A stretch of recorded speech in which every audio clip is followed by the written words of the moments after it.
எப்படி அவளால் மட்டும் எல்லாவற்றையும் மறந்து இயல்பாக இருக்க முடிகிறது என்று நினைக்கையில்தான் இன்னும் வலிக்கிறது. நிறைய உதவிகள் செய். நீ செஞ்ச உதவிகள் எல்லாம் உனக்கு சரியான நேரத்தில் வந்து உதவும். நம்பிடாத. நீங்கள் நேசிப்பவர்கள் அனைவரும் அந்த நேசத்திற்கு தகுதியானவர்களாக இருக்க முடியாது. நேசம் அது அதற்கு தகுதியானவர்களை தேடிக்கொள்ளும். காத்திருங்கள். மரணத்திற்கு பிறகு என்ன நிகழும் என்பது எனக்கு தெரியாது. ஒருவேளை அதற்கு பிறகும் எனக்கு இதே நினைவு இருக்குமேயானால் அப்போதும் உன்னையத்தான் காதலிப்பேன். எவன்டாயவன்? உன்னை எந்த அளவுக்கு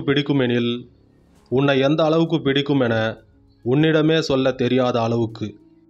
செய்ததை செய்யவில்லை என்று சொல்லிய போது கூட கலங்காத மனம் என்ன பெரியதாக செய்து விட்டாய் என்ற புருவம் குறுகிய கோபக் கேள்வியில் உடைந்து விடுகிறது.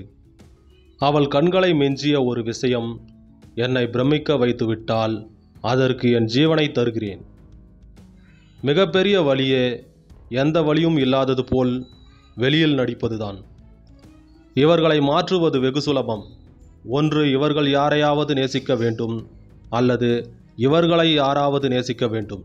இரண்டில் ஒன்று நடந்தாலும் தலைக்கணம் ஏதுமின்றி தலையாட்டத் தொடங்கி விடுவார்கள் இந்த ஆண்கள்.